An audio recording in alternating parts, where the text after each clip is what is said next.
818-662-3791. That's 818-662-3791 or email anna@salemla.com. Let's make your business great again. Severe numbness, tingling, a burning sensation in your feet and hands, or weakness that can take away your ability to walk or even use your arms. It's a nerve issue, neuropathy. The numbness could become so severe that the patients don't feel where their legs are, so when they walk, they tend to fall because of the lack of sensation. That's Dr. Shulian, the Nerve MD, who treats and relieves neuropathy, especially severe neuropathy. Call 877-88-NERVE. PPO and regular Medicare accepted. Get relief. Call 877-88-NERVE. Hi, this is Ed Hoffman with United American Mortgage and host of The Main Event. Heard weekends right here on AM 870 The Answer. Well, it looks like the Federal Reserve is going to hold off as long as they possibly can before they cut interest rates. But you still have to survive these next 12 months and keep your bills paid before that happens, and hopefully still have enough money left over to eat. So if you're wondering if there's any solution for reducing your financial stress, call me and I'll show you all of your options. Whether that's a refinance or a home equity line, or if you're over 62, maybe a reverse mortgage is the solution. We even have a reverse mortgage second that allows you to pay off all your debts without having any payments at all. For more information, call me toll-free at 855-640-2020. That's 855-640-2020, or go to edhoffman.net and click on the Team Ed Hoffman logo. Ed Hoffman, NMLS ID number 9921. United American Mortgage Corporation, NMLS ID number 1942. United American Mortgage Corporation is an equal housing lender and licensed by the California Department of Real Estate. AM 870. The Answer. Mistrust, division. It's not what we're moving towards. This live program is sponsored by the Gunslinger Shops. Hello, Mr. and Mrs. America and all the ships at sea. You're listening to Gunslingers, brought to you from behind the Iron Curtain on Radio Free California.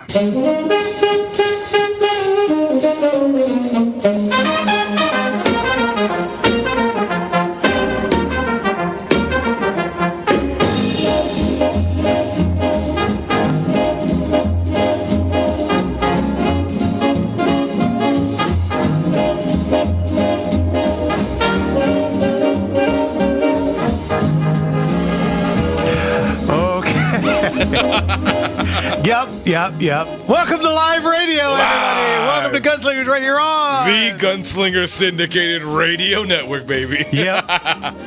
Kevin, I'm going to make you lose 15 pounds tonight by running back and forth. Kevin, look at him go. Ryan's not here tonight, so Kevin has to bounce back and forth between several different booths to make things go. I don't know how he does it, but he does. Welcome to Sunday Night Radio, everybody. Live radio. Anyway, this is a Gunslinger show where we talk nothing but fun with guns and no politics. That's right. And believe it or not, that can be done because we're coming up on 6 years of doing it. 6 whole years. Yeah, I think we got 2 more weeks. It's either the first or second week in August was our very first show, all the way back in pre-COVID. Pre-COVID-19, geez. Yeah, holy cow. Time's going by. But yeah, it's been, what a 6 years have flown by just as fast as these 2 hours go by. So well, fair enough. Man, this week at the shop, let me tell you some of the stuff that's happened. So I got a call on Friday from a gentleman who calls me up and says, I have a gun shop and I'm retiring. Okay. I said, well, okay, what can I do for you? He says, do you liquidate stores? Well, we've done it many times. Mm-hmm. So we did it again yesterday. We're going to be there again tomorrow, but we started yesterday. We got all his firearms out and stuff, and then tomorrow we go back and get the rest of whatever's left over, and stuff's moving That's forward. a whole entire... You are 2 stores by yourself, and you picked up a whole nother store. Yeah, we just absorbed another store. Wow. And, a lot of the stuff is not auctionable. He has tons of magazines, and I don't mean, look through magazines. The little thing that you call a clip, what do I always say? Clips go in your hair. A magazine goes in a gun. And he had just tons of mags and all kinds of accessories and stuff. So all that's going to go up to a Azusa store, and we'll put it out for sale. Hey, or we're going to try to get it back up on the Military Bay, huh? Get that thing on? I don't know what's going on. Ben, for those of you that haven't been to the Orange store, Ben has made his own little bear cave in the back, and he hides back there, and he's like Poindexter back there with, all he needs is that little white dog with the glasses. Mr. Peabody? Mr. Peabody, Yeah, we go. And I'm pretty sure he's working on how to, like move through time at this point. I don't really know. Julius I don't know what Caesar. the hell he does back there. He just comes back and says, "Here's what I did." Oh, okay then. It's done. like- what is done? It is. Yeah, Thank you. I don't argue with him because I'm afraid he'll, fry the entire store or something. So, anyway, he's been working on stuff. We now have a thing on the website where FFLs of federal firearms licensees from other states, when they buy from us, they can go right to the website and blast their FFL right to us, as opposed to emailing it, which is an absolute. Guys, imagine this. Okay, in June we had a 2-day auction. We sold 1,200 guns over 2 days, and probably 70% of it were out of state and or country. Yep. Now, what these people we cannot send guns to people's houses. No. We have to send them to dealers in their area. So we send out emails saying, "Here's what you owe. Please send your FFL to gunslingerauctions@yahoo.com." Okay, no problem. But people don't follow directions well. They'll do one or the other. Yeah, and so we ask them, please send us your name, bidder number, lots 1, and FFL to gunslingerauctions@yahoo.com. Put it all together for us. And we get maybe 2 that are complete, right? Yeah. Yeah. Most of them, they send us an FFL from, Yahoo, Arkansas, or Billy Bob, Nebraska. Tallahatchie. Yeah. And with no mention of who they are, what they got, who they're sending it for. Where are my guns? And those calls start literally day of auction. Yeah, I just got a gun on your auction. They won it. It's like, no, you were the high bidder. You didn't win anything.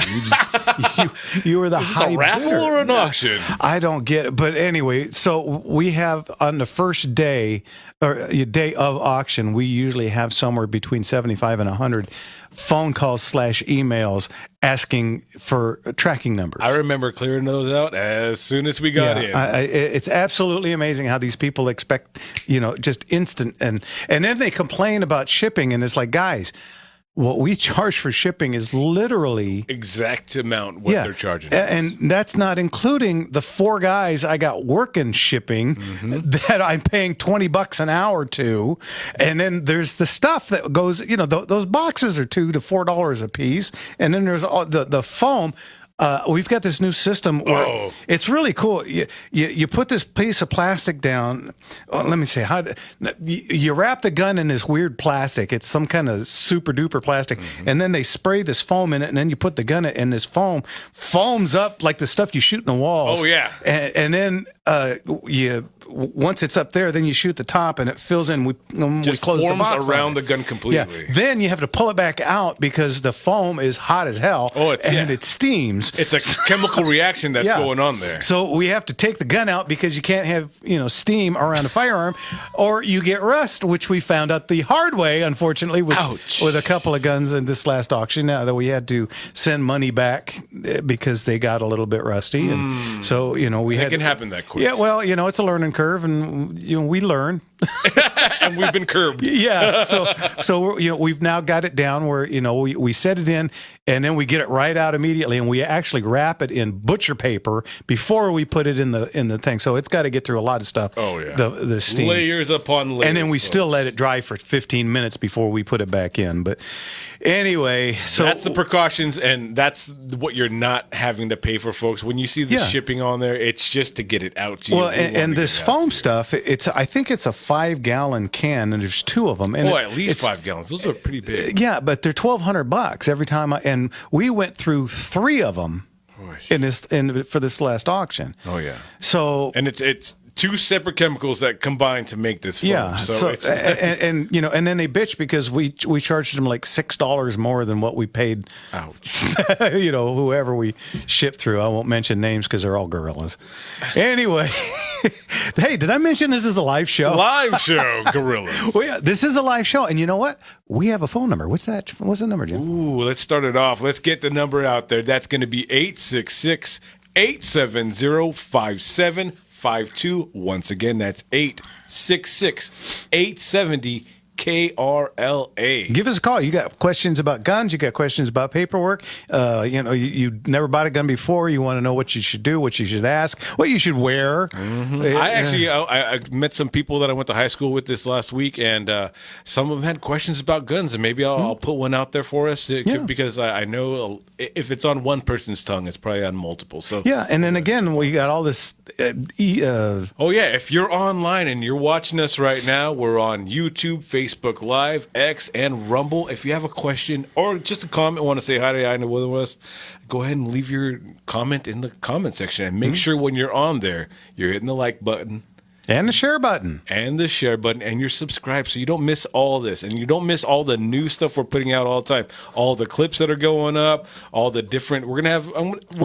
We have a 30-second clip out now that has 50,000 hits. 50,000 hits. We had last week. We went over 225,000 hits total, but one video alone got 50,000. It's a couple weeks old now, but it got 50,000 hits. It's still got traction, and that's what all these are growing at. So make sure if you're catching any of those, make sure you're liking those too. Let's keep this momentum going. Because we are the number one show of its kind, number one in the nation. Yes, we are. And since you can't have guns anywhere else, I would imagine in the world. Come on. We are a special breed, we are. Well, and speaking of special, let's get to Richard at the airport. How are you, Richard? Silky smooth. Good evening, you sidewinding gunslingers. Good evening, Thank you kindly. Richard. What can we do for you tonight?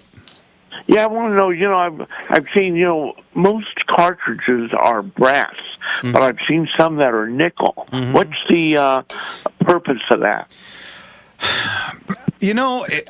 It's supposedly supposed to make it stronger, but the problem is if you're a reloader and you go to reload, they crack much quicker than the regular brass. Brass has give to it, and when you go to resize it, and then thank you. Okay, but anyway, when you go to resize it, and you have to bell out the mouth so that you can put powder in it, and right there you go. I'm sorry, Richard. Anyway, we were talking about a collar, and poof, there it is. Anyway, when you work it back and forth, brass has a lot more buoyancy than nickel. They tend to crack much sooner. So I've always thought it was just for the looks because people wanted to look like the Lone Ranger. Oh, nicely. But just wondering. Yeah, it's supposed to make it stronger, but to me, it actually makes it weaker because of the fact that they don't reload. You get maybe 2 or 3 times out of a nickel casing, whereas on just a standard brass one, you can get lots. All right, you got your joke for us tonight? Yeah, did you hear about the Invisible Man? He met the Invisible Woman. They fell in love, got married, had a family, and honestly, I don't understand what they see in each other. Oh! and their kids are nothing to look at either. Oh, man, it's a two-parter. Look at him go. Layers to this, folks. Richard, we'll talk to you next week. God bless you, Richard. Have a good one. Bye-bye. You too. All right, when we get back, we got Rick from the CRPA right here on the Gunslinger Syndicated Radio Network. And we'll be right back. Yes, we will.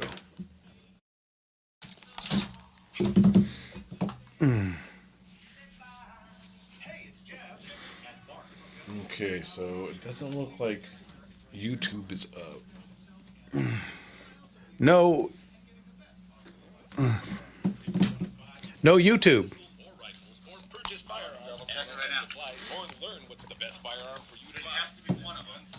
All right, you can't hit them all, right? No, when you're in one room, everything works. But if you got to go in both, nothing works. Yeah.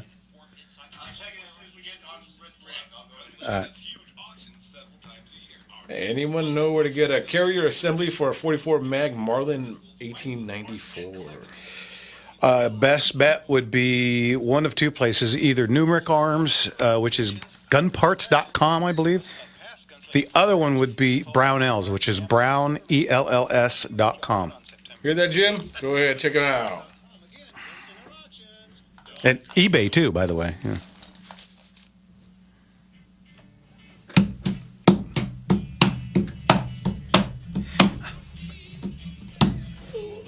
nothing I see on the way. Welcome back, everybody, to Gunslingers right here on the Gunslinger Syndicated Radio Network. we're in a tizzy here. Jimmy ran late getting here. Kevin's running back and forth between things. We're trying to get everything up, but in the meantime, let's get to Rick at the CRPA. Rick, how are you? Some consistency. It's been a great week, guys. Love to hear it. Good. To hear it. Tell us more. You hear it in your voice. Let's go. So, the kids are on recess, so that makes it an excellent week. Oh, yeah. The legislature has left the building. They're gone until the 18th of August, so that's super cool. But the big news for us is, and I want everybody to really understand this, this has been a great week. You know, at the very beginning of the year, we always go over all the bills on the show, and when you said 6 years, it's just unbelievable it's been that long we've all been doing this. Right. But, you know, when we first started off, you know, one of the things I said I wanted to do when we first met, Jeff, was I really wanted to turn things around in our community and start being proactive instead of just reactive, defensive in legislation. And it took a couple of years for us to start to craft some stuff, but we started going at it. And this year we had a bill that we put forward, 584, and it's an important bill for people to understand because I was ridiculed by most of the people in my field. I was told, like, are you an idiot? You're going to a freshman to do this? Freshmen never get bills passed. Second thing I got told is, yeah, and do not put the CRPA's name anywhere near this bill because it's going to be dead on arrival. And even if some way you were able to eke out, Newsom's never going to sign it. Well, we wrote the bill, and the bill is designed because, as you know, Jeff, FFLs have been caught between a rock and a hard place with the penal code saying to put one kind of door on the back for security and a fire code saying to do something completely opposite. And then, you know, DOJ decides when and if and how many times they want to find somebody like you. And that can really damage you. It can make problems for your landlord if you don't own your own building, and can lead to you losing your business and also passing those costs on to your customers because the margin that you guys operate with is pretty small. So went to work on this bill. We got it into assembly, and this is the part that I want people to understand. We wrote this bill so tight that basically if you said you disagreed with us, you were saying that you didn't believe in firearm safety. You didn't believe in keeping FFL secure. You didn't believe in a lot of things. And it became, I think, so distasteful that the left said, okay, we're not going to stand against it and we're not going to talk about it. So they put what's called a consent calendar, which has everything from calendar dates to innocuous things. They put the bill on consent calendar and they moved it through every policy committee in the assembly to the floor without it ever being heard or testified, which I remember calling you midway through this going, unbelievable. Let's see what happens in the Senate. Well, the Senate did the exact same thing. So the first thing I want to tell everybody, this literally passed bipartisan support with 95% of the vote of both houses. Ooh, wow. That is unheard of. Geez. Yeah. Then it goes to the governor's desk in June. Most bills, like we know, do not go to the governor's desk till the end of August, and it gets signed sometime in September. Well, folks, there was a rip in the universe because Governor Newsom signed the bill into law this past Monday. Wow. So it becomes the first in several decades pro-Second Amendment bill to make it across the finish line and get the governor's signature. So we've now shattered the it can't be done myth. And so now is the time for all of you to start listening to things that Jeff says, Jimmy says, Mark says, I say on this show, and start picking up your pants and saying, let's get to work because we now can prove that we can do this. Our community coming together can make it happen. So, Great week. Yeah. Absolutely. We cracked that wall. Now let's barge through. Everything is impossible until it is done, and that's what's going on here. We're showing that the impossible is a very valid and viable thing in California. Come on. Thank you, Rick. Thank you, CRPA. That's amazing. My pleasure. I'm very, very happy, very, very pleased, and the author of the bill, I'll do a shout out to her, Assembly Member Heather Hadwick, who's up in 81, which is up at the top of the state, is a phenomenal Second Amendment advocate, shooter. She supports shooting sports. She's one of the most incredible freshman ladies. We're going to have a lot more reviews with her. And she is already working with me on a couple new bills to launch in January. So this is just the beginning of a lot of changes, and this is going to be pretty powerful. Wow. I love all the momentum that it feels like that it's And swelling. because I know Jeff loves court cases, here we go. So the Duncan case, which deals with the magazine issue, the standard capacity magazines, that went all the way to the Supreme Court, got sent all the way back down to our favorite judge, and then went all the way back up. It is now the writ of certiorari, which allows it to be heard, is being submitted. And we should know by the end of summer if they're going to take it, but all signs look very good that they'll take it. And then if they rule on it, that will become the law of the land. So the magazine issue is finally, after almost a decade, going to be finally heard in the Supreme Court, it looks like. Wow. That's huge. And your case is a bit stronger than the one that went up there before, right? Right. Yeah, it's very much so. Yeah, so that's good news, too, because it would be nice to be able to have standard capacity magazines. Very good, guys. And that's the thing, too, is that CRPA has been, it's 150 years now, but they don't stop at the 10-year mark on trying to fight these bills and just, we'll never get over this hill. No, this is a constant fight that we have to keep applauding and keep supporting, because the moment you guys stop for us is the moment that we start losing that real hope. And so you guys we're having some pretty good successes. We also have on the kids bill, advertising the kids.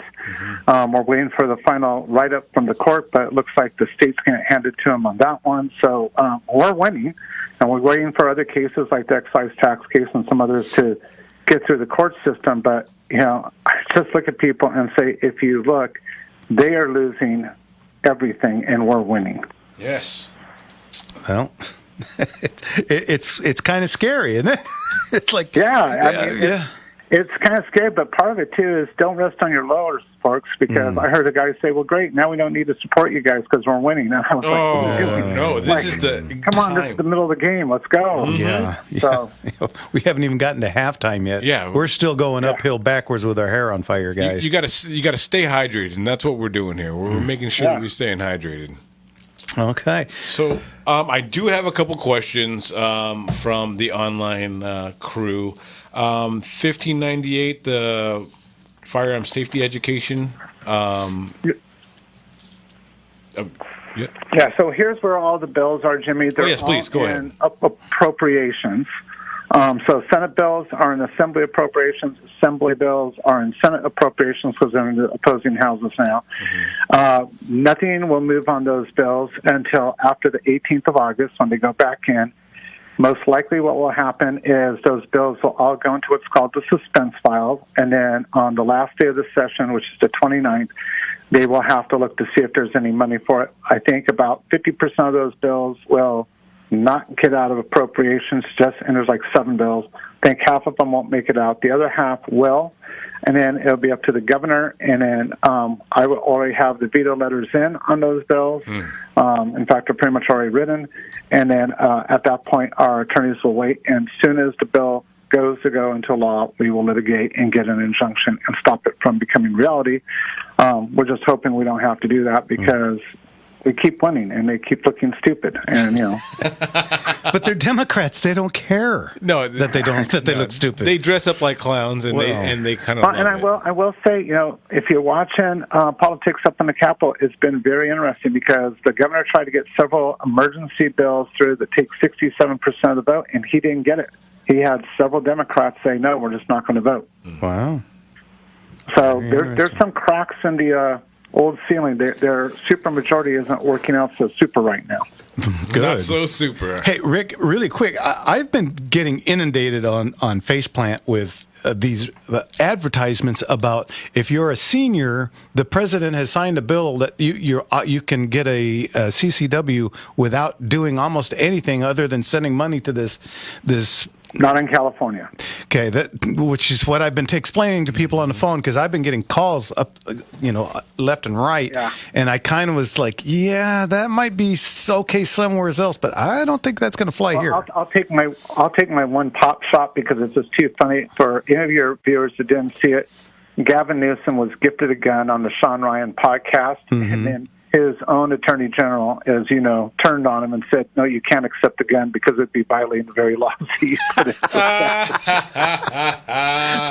Well, ain't that a shame? Oh, Yeah, what so- do you mean? I hope it was a really bitchin' gun. I know. Oh, it was. It was a 6-hour. It's the brand new one that they brought out for CCWs, the Max something. Oh, man. Beautiful gun. Oh, yeah. Well, what a shame. Stay in Tennessee. It's what a got to shame. stay there. Come on. All right, Rick, we're coming up on the bottom of the hour. If anybody wants to donate their time, their money, or join, how do they get a hold of you?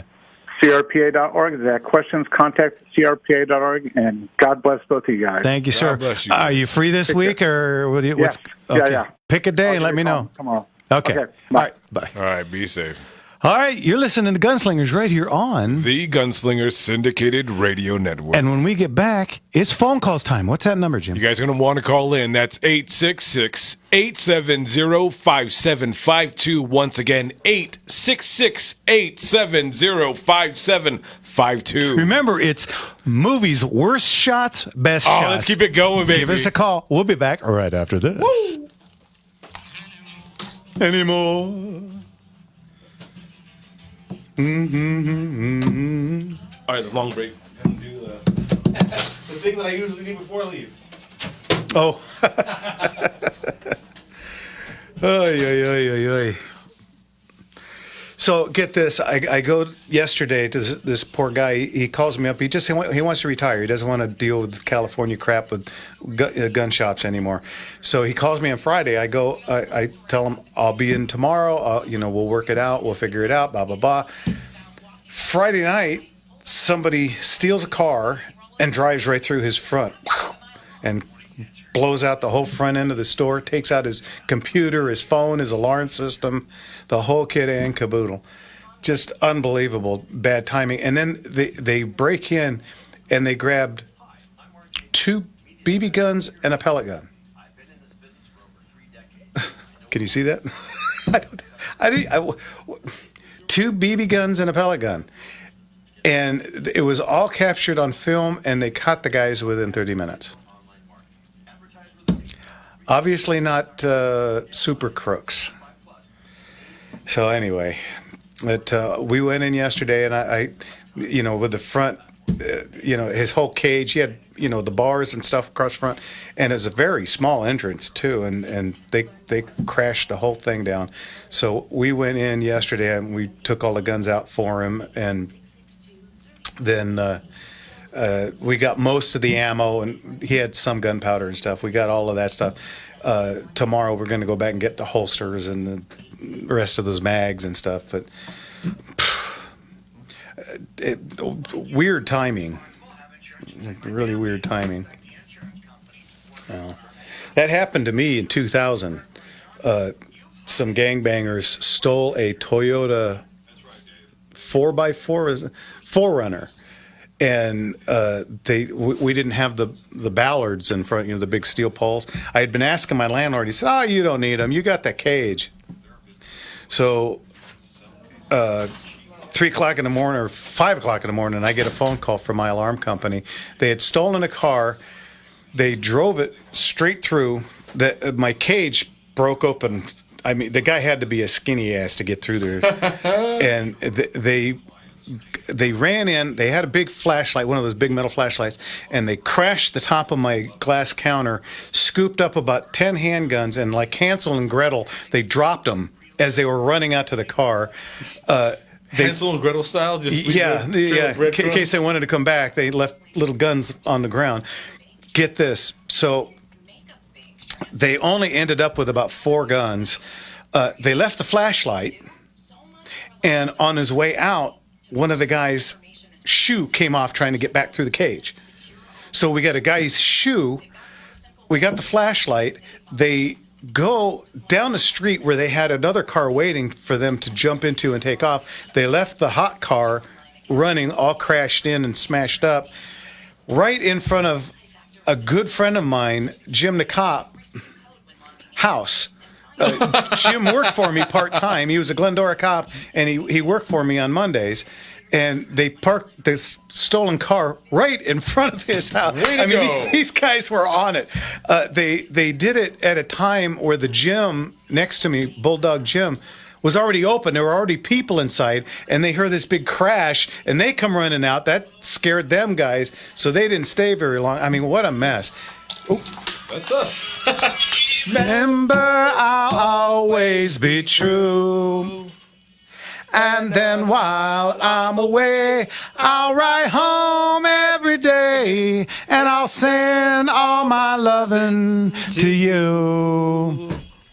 Welcome back, everybody, to Gunslingers right here on the Gunslinger Syndicated Radio Network. I was just telling the story about how we got broken into. So between commercials, we keep jabbering. So if you ever decide you don't want to listen to us just on the radio, we're on what? We're on YouTube. We're on Facebook Live. We're on... not on YouTube tonight. Maybe something went wrong there. But we are generally on Facebook Live, Rumble, X, and when we have the right stuff, the YouTube lets us on. So you guys can watch us there during the breaks. You can see us, our little back and forth. We like to interact with all the comments. Yeah, we try and answer all the questions online during the commercials, because sometimes during the show we get so many phone calls we don't get time to do that. Don't get to jump in. So anyway, like what you're saying, we started to do this last week, but we had so many calls that we really never got to it. So here's the theme of tonight's show. This is the phone calls. Keep it going. Yeah, what we want to talk about are movie. Well, guffaws, I guess. Yeah, guffaws. Is there a guy with a gun in the movie that just makes you go ugh? Now I brought up my worst one last week. Yeah. Oh, and it's also best. So everybody loves the Quigley shot where he hits two guys with one round. Come on. Yeah. Okay. It's entertaining, but what was he? 45-110 at a long distance. I question that being. I don't know, but anyway, with a 338 lapel was something with a spear point, but that 45-110 is not going to be. No. These are not conical bullets. These are flat nosed. And it's going to do some serious damage to guy number one. But I don't know how far it's going to get through another guy. Yeah, to get it to propel itself through the first and into the second to get them both down that way. And he's supposed to be so far away that you don't even hear the shot until both guys fall. So, I mean, he's got to be quite a distance. Yeah, 1,000 yards away. Yeah, that's what I was thinking. And so, he's going to be aiming, about 80 degrees upward. Compensating for a wind and rotation. Kind of like shooting a punt, except with a flat nose, not a spear point. Right, so that's going to be... All right. Well, we haven't heard from this lady in quite a while, and RJ and I were talking about her before the show, so let's get to her. How are you, Linda? Good evening, Linda. Hi. Earlier this morning, I heard that there was a bill that Trump signed. This is after the big, beautiful bill. This is a different bill. Mm-hmm. And in the bill is something called the safety coin. And I heard what the safety coin is the digital dollar. The digital dollar is going to track everything we buy, including guns, ammo, and going to a shooting range. Well, all credit already does. I'm pretty sure they're doing that already with credit cards, but this will be nationally. Mm-hmm. Well, credit cards are pretty international. Yeah. Well, where did you hear this, Linda? Earlier this morning on this station on the Gold Show. Kenny Michael. Okay. All right. Well, let's hope they don't. And I don't think Trump would have much to do with that. And I don't think most of the Republicans would. I would imagine the Democrats will, because they like everything that's anti-American. So. And anything, right? Yeah. So I don't know if Trump knew that was in the bill or not, but Trump signed it. Well, I would say that's probably bogus. But anyway, Linda, thanks for the call. We'll talk to you later. Thanks for keeping us up to date. Yeah, I think Linda wears an aluminum hat when she hears these shows. Well, I mean, she's got to get good reception somehow. We are on the AM. Remember those spaghetti strainers with She's got like a Frankenstein thing at That's the top. the only way we can get Channel 11 in back in the day. Yeah, back in the day.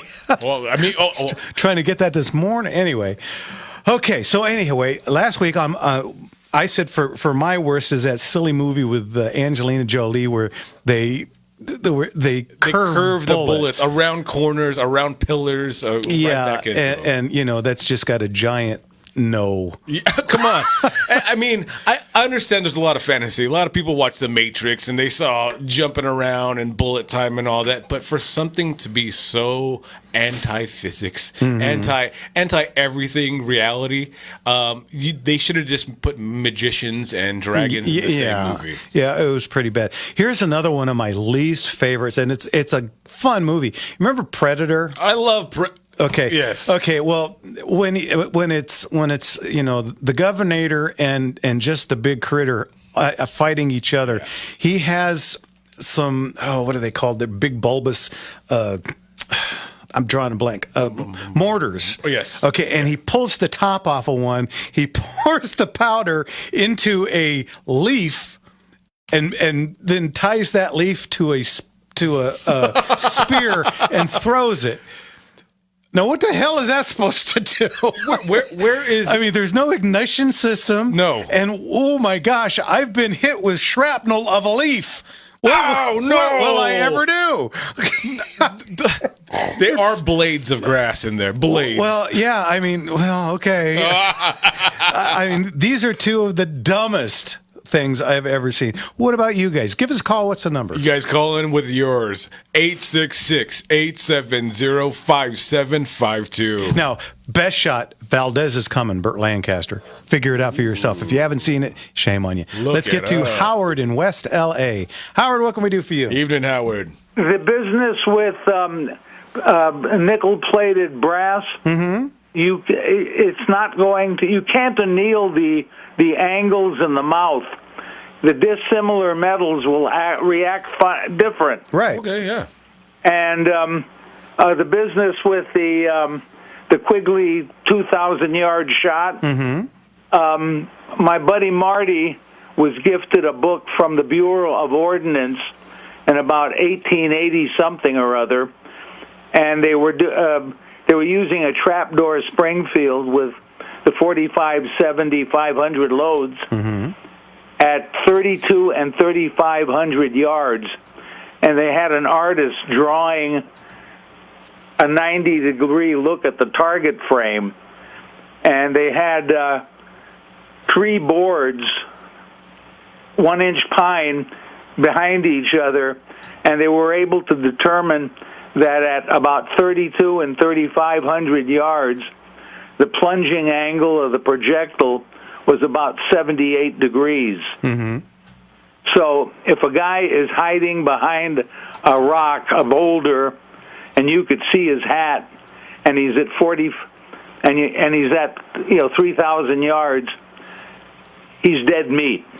Well, yeah, I'm not arguing the first guy. No, first guy. I'm arguing the guy that was behind he'd have to be hugging him. Yeah. Thank you. Yeah, that's piggybacking with him right there. That's why I said, I mean, this is a very famous shot where even snipers of today call it the Quigley shot.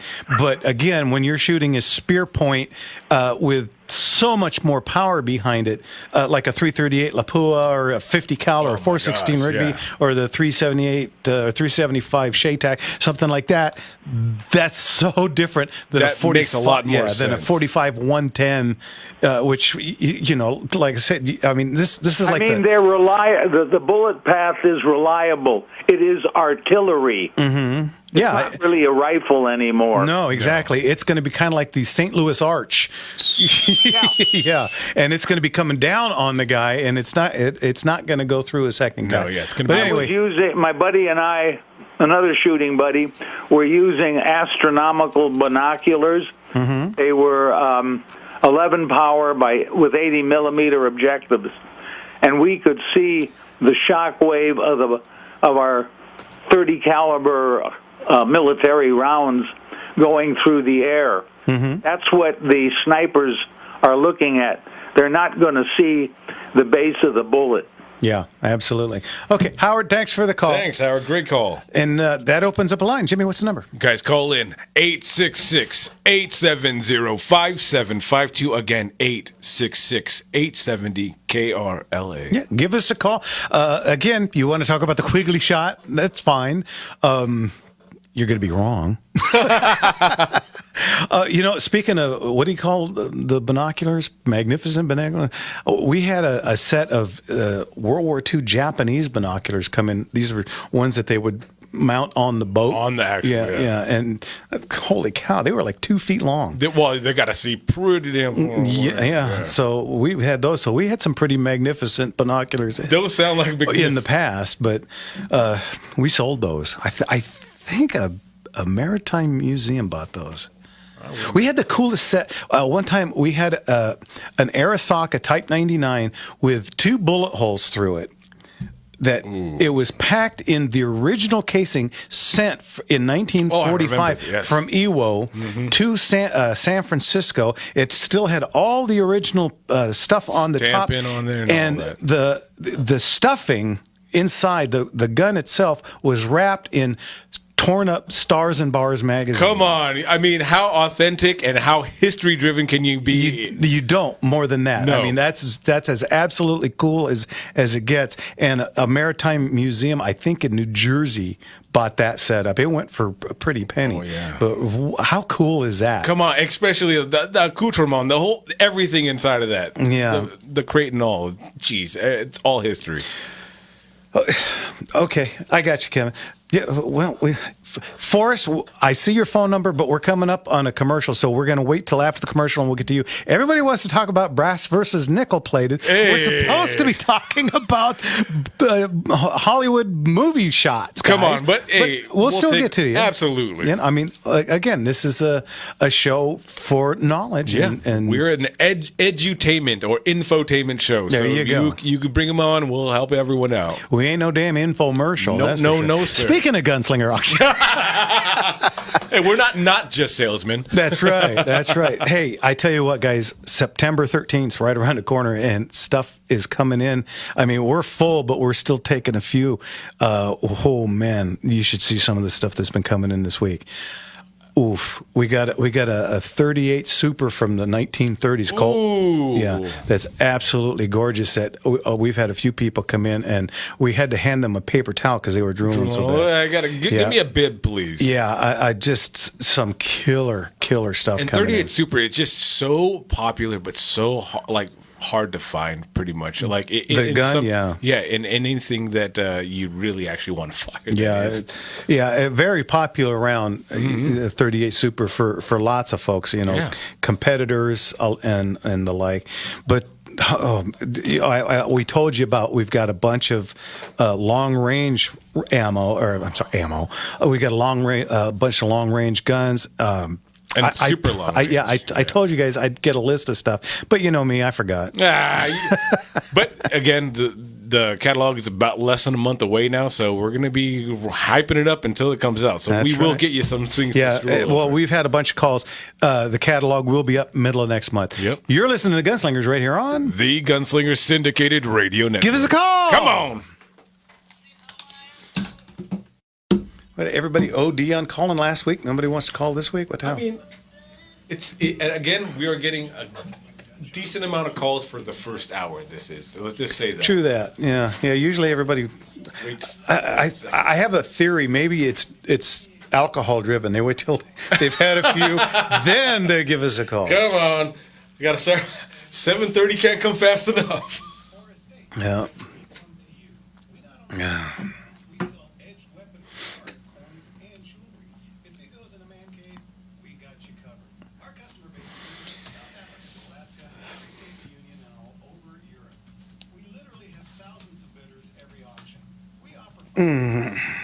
We just picked up a second internet company. We've been using Proxy Bid forever, and we just signed up with a high bid. So we're going to be doing both of them now. .com.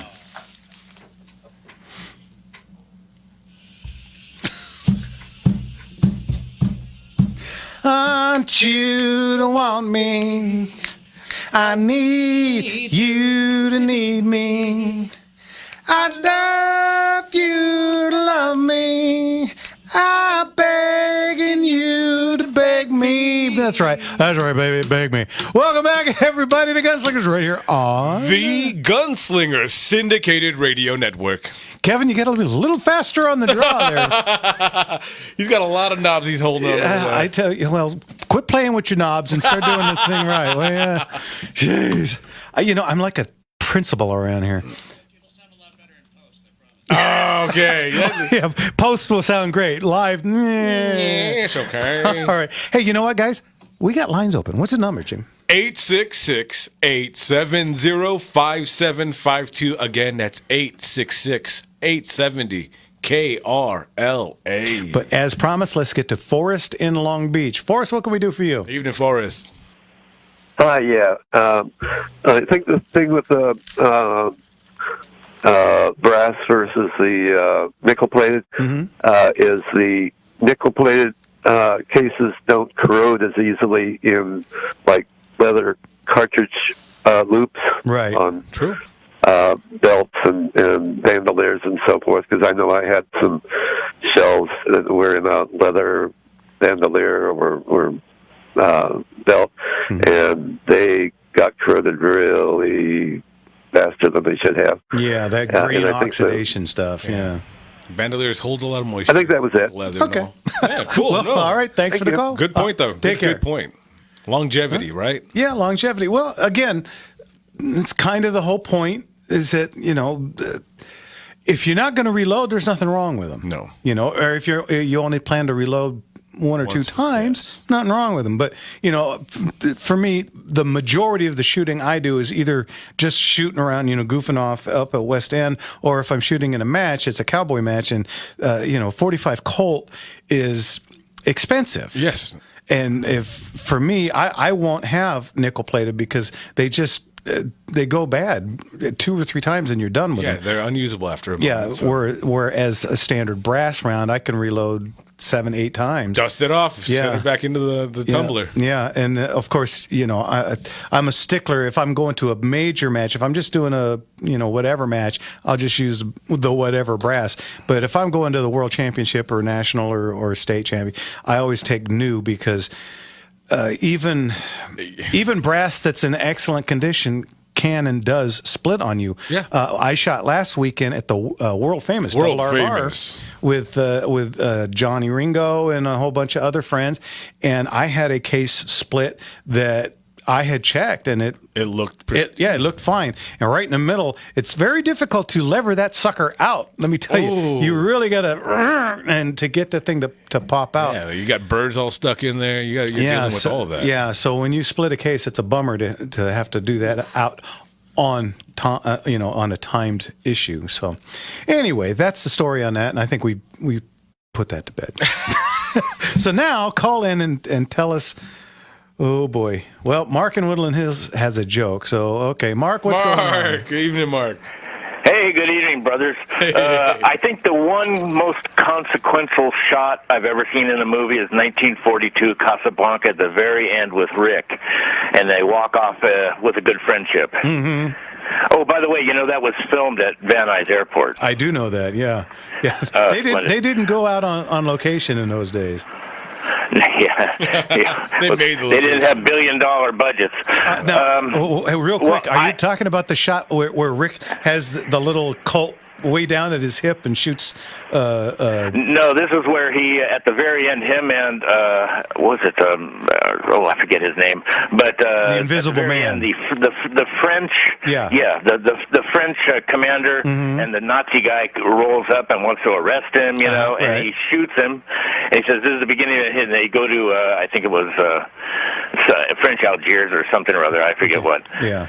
But I do have a heaven and hell joke for you. It's a little bit more involved. As long as it's clean. Keep it clean. You can get. Oh yeah. No bad words. Go ahead. This is basically a cautionary tale set in Washington D.C. Heaven or hell? while walking down the street, a corrupt senator was hit by a car and died. His soul arrived in heaven and it was met by St. Peter at the entrance. Welcome to heaven, says St. Peter. Before you settle in, it seems there's a problem. We seldom see a high official around these parts, so we're not sure what to do with you. Senator says, no problem, just let me in. Well, I'd like to, but I have orders from higher-ups. What we'll have to do is spend one day in hell and one day in heaven, and then you choose where you want to spend eternity. I've made up my mind. I want to be in heaven. I'm sorry, but we have our rules. St. Peter escorts him to the elevator, and then the senator goes down to hell. The doors open, and he finds himself in the middle of a green golf course. And in the distance is a clubhouse, and standing in front is all his politician friends who knew him when he was in D.C. So they run to greet him, shake his hand, reminisce about good times, and how about they got rich off the expense of the people. They played a game of golf. He dined on lobster, caviar, and the finest champagne. Also present was the devil, who was a very friendly guy, having a good time dancing and telling jokes. They were all having such a good time, but before the senator realized it was time to go. Everyone said farewell and waves while the elevator rises. The elevator goes up, the door opens into heaven. St. Peter's waiting for him. He says, now it's time to visit heaven. Well, about 24 hours passed after realizing that he'd be going cloud to cloud playing a harp. He said, well, okay. Well, then I've spent a day in both. Now what do I do? St. Peter says, go ahead and make your choice. Well, I thought about it, and as I said before, I mean, heaven has been delightful, but I think I'd be better off in hell. So St. Peter escorts him to the elevator, and he goes down to hell. Then the doors of the elevator open, and he's in the middle of a barren land covered with waste and garbage. He sees all his friends dressed in rags, picking up the trash and putting it into black bags as more trash falls upon them from above. The devil comes over to him, puts his arm around him, and says, the senator, I don't understand. Yesterday I was here, we were playing golf, had a clubhouse, ate lobster, drank champagne, danced all night, had a great time. Now it's a wasteland full of garbage and my friends look miserable. What happened? The devil smiles at him and says, yesterday we were just campaigning. Today you voted. Oh, wow. Okay. that was a walkthrough, but that end was worth it. Sometimes it's worth the investment. There you go. I appreciate everything you guys do for us, and it was great hearing Rick, and I know he's on top of everything for us. Oh, absolutely. Mark, thanks for the call. And I saw that picture of the Pastafarian. Oh, God bless you guys. God bless. Bye-bye. Okay. Folks, don't do that to us. Because, you know what? We are now full, by the way. We have so many phone calls. Look at that. Back this all up. Come on. Really quick. Let's get to Bobby in Arizona. Bobby, what can we do for you? Hi, just to remind you, the lemon pie lady. You're on my list. Hey, Bobby, how are you? I am great. I wanted three things. Play more Orbison, please. Okay. He looks just like my ex-husband that I wish I never let loose. Okay? And his music is to die for. His voice is to die for. I agree. Now, I ain't dying right now because heaven or hell is my choice also. Anyway, compliments to you guys. It reminds me of my uncle, my granddaddy, sitting on the porch, all covered by honeysuckle vines in Central Texas. And somebody cranking a homemade ice cream thing, and the guys are talking about the guns, the uncles, those Texas boys, including my granddad. And it takes me back to such a sweet spot. Okay? So I love you all. I listen. And in my bucket list, I'm going to be a sharpshooter one day. Oh, yes, please. Right, very good. File your nails. Maybe you can shoot a few lemons off a tree so that you can make us a lemon pie. If I could get a trucker to deliver it to you guys, but I haven't found one yet. But I always get what I look for. I'll find one that'll take a lemon pie to you guys. Very good. Bobby, thanks for the call. Always great here. Next week, I'll get you a couple of Roy songs, all righty? Yes, I love it. Love it. Thank you, ma'am. Love you guys bunches. Bye-bye. Take care. God bless you. How fun. Always great. Yeah, we haven't heard from her in a while. Yeah. All right. Well, okay. We got Lisa in Chandler, Arizona. Janelle. We love it when the ladies call. Look at this. Janelle in San Gabriel and Big Jake in Anaheim. We only got about 2 minutes left in this segment. So as soon as we get back into our second, that's you. Oh, yes. The second power. Packed hour. We will definitely get to you guys on that stuff. Other than that, really quick. Well, what do we get? About a minute and a half? Yeah, we got about it. Okay. Okay, so I won't go really quick, but guys, September 13th, it's right around the corner. Man. Go to gunslingerauctions.com. We've got, I'm going to be sending Jimmy up to Central California here pretty quick for a big collection that we're picking up. We're still waiting on the one in Northern, it's right on the border, Northern Oregon. That's, it's something like 2,000 firearms. Come on. Yeah, so we're waiting on that. That's going to be a couple of auctions just in itself. And filling up themselves. So some of the guns in this collection, if we get it, are huge. I mean, it's just, I don't mean they're the guns themselves, but you get it. They're really bitching. Yeah. Come on. Can you tell I grew up in California? Everything's bitching. What can I say? Totally bitching. Yeah, and I was told, right? And I was told not to say that on air, by the way, many times. Oh, oops. So I don't listen to rules. You ought to know that by now. All right, you're listening to Gunslingers right here on the Gunslinger Syndicated Radio Network. And we'll be right back. Yes, sir.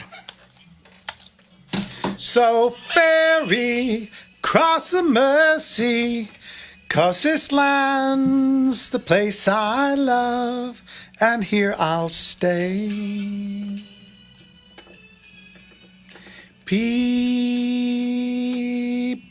they rush. I had to learn that song for my friend Dave's wedding. Dave, if you're out there, do you remember that? Mm-hmm. He hired me to be the band for his wedding, and I brought 3 or 4 guys, and they asked me to do that song, so we learned that song just for Dave. It's in the key of E, by the way.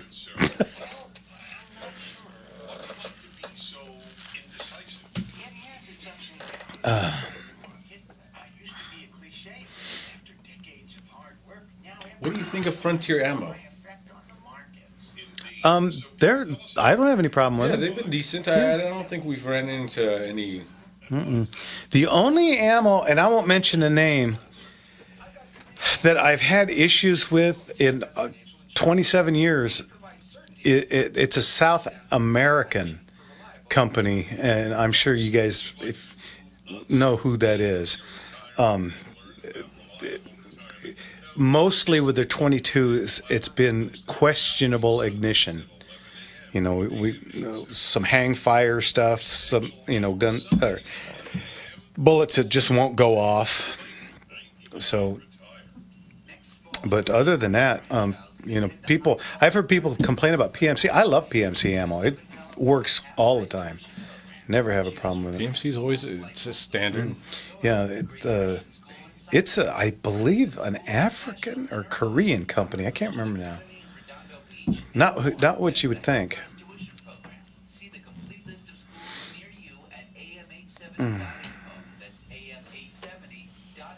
Let's see. South Korean. Korea, yeah, it is. Okay. Yeah, South Korean. Yep. The Pungsan Corporation.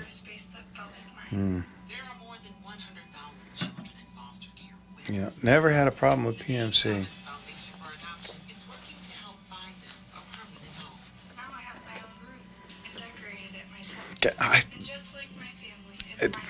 Gotta remind me to bring my sweatshirt next week. It is so goddamn cold in here. I'm in shorts. Yeah, I got flip-flops. Yeah, I came in flip-flop last week. I couldn't even walk when I left here. My feet were numb.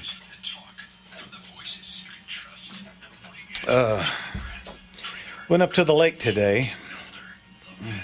Went up, checked cabin, make sure it was all in one piece. Mm-hmm.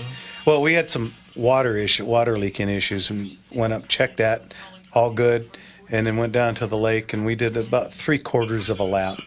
It was really windy, so it was super choppy, and Jeffrey was just not in the mood. Oh man, I can imagine with the winds hitting up the way they have been. They've been picking up quite well. Yeah, he sits up front. I just got a pontoon boat up there, right, and when it gets real choppy, of course, the front comes up and slams down, and then it sprays water over the front. He gets pretty angry.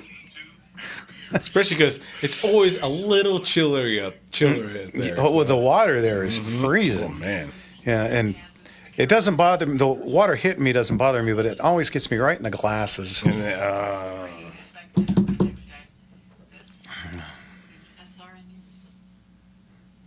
SRN News sounds like they smoke a lot of weed. Yeah, they're always real cool. Yeah. Hey, this SRN News totally bitching.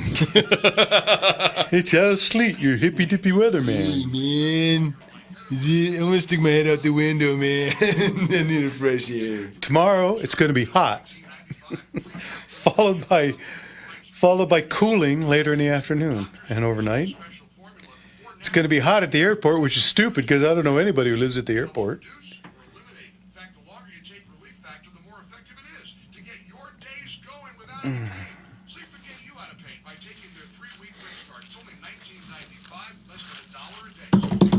Bum bum bum. Ba-da-da-bum-bum-bum-bum.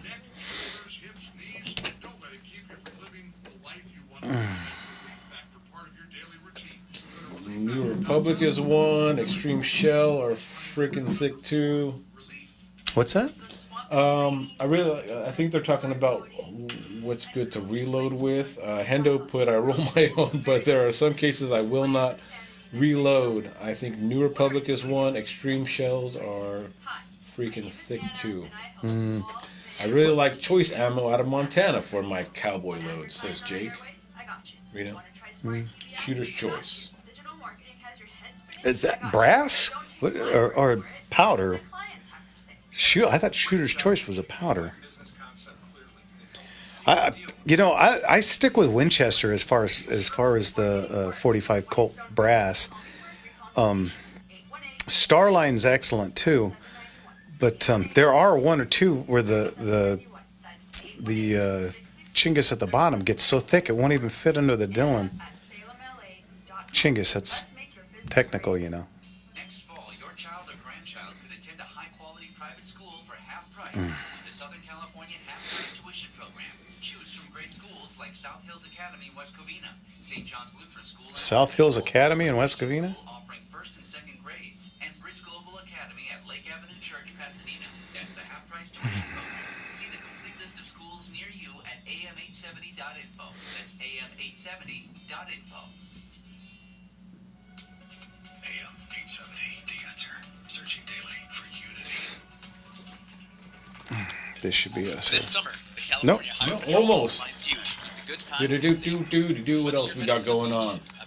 So hey, you guys, bring up some more of your movie stuff that you're really digging in. Which movie had the most gunshot rounds? Full force, keeping our roads safe. And I can believe it. He put the answer there, I'm pretty sure. I would go with Saving Private Ryan. A lot of machine guns going off in that. Well, Kirk put up Starship Troopers. The space alien bug movie. Over 300,000 blank rounds. Holy cow. That makes sense because they're constantly shooting that movie. Yeah, those weird calico-looking guns that they shoot in that movie. Like bullpup. And they're shooting these giant ants. Oh, here we go. Now that man sweat on the wheel, and the voice in my head that drives my heel. My baby calls and I need you here, and it's 4:30 and I'm shifting gear. When I get, I blew that. Welcome back, everybody, to Gunslingers right here on the Gunslinger Syndicated Radio Network. That's a great song. Oh, it's great. Riddle me this, Batman. Is there a better driving song ever? No, come on. I rest my case. Thank you very much. I mean, it's that. Oh, we lost Lisa and Chandler. Lisa, call back. Hey, we're just going to pick you up. Oh, well, let's get to Janelle in San Gabriel. Janelle, how are you? Quiet. Hello, Janelle. Oh, hello. We're not disturbing you. Can you hear me? Yep. We can. What can we do for you? Oh, sorry, guys. That's okay. First of all, hi to Jimmy, my friend from UIE. Hi, Janelle. Good to hear from you. How are you guys doing? Good, thank you. Real quick, I just want to comment. One of my favorite gun scenes is Raiders of the Lost Ark. Harrison Ford, when he's chasing the girl, she's been put into the basket, and he's chasing the girl, and the bad guys on the other side of the courtyard, and he wants to fight, and Harrison Ford just pulls out the gun and just shoots him directly. Do you guys know what kind of gun that is? Yeah, I believe that's a Smith & Wesson, or it's a Colt. They're real close in size. 1917 and 45 ACP, I believe. very cool. Yeah. What I love about that scene is I've heard that he was so sick in that scene that he didn't have. They were supposed to use the whip as part of the fight, and he it was was supposed so to be the sick full that he couldn't scene. have the energy. Yeah, I've heard shoot that him. also. Yeah, apparently he had the 103-degree fever, and they had a whole fight scene that because the guy pulls out this big old crazy Scimitar, Three Stooges looking sword, and he starts whipping it around. And, Yes. and I think it was so much better. He just oh, the hell with this. No, come on. Exactly. I thought Drills him, it made for a better scene. So some of the best scenes are accidents or things that happen like that. So Agreed. No, that's a great call. I love that. That's got to be one of the most iconic. Yeah, absolutely. Janelle, thanks for the call. Thanks, guys. Love your music too, by the way. Thank you, ma'am. Okay, we'll talk to you later. Bye bye. So Smith & Wesson revolver was specifically they had the HE, the hand ejector second model, and the M1917 models. So that's what Indiana Jones was shooting. There you go. Okay, and you know what? That opens up line because we lost Lisa in Chandler, Arizona. Where'd you go, Lisa, Lise? call back. What's the number, Jim? 866-870-5752.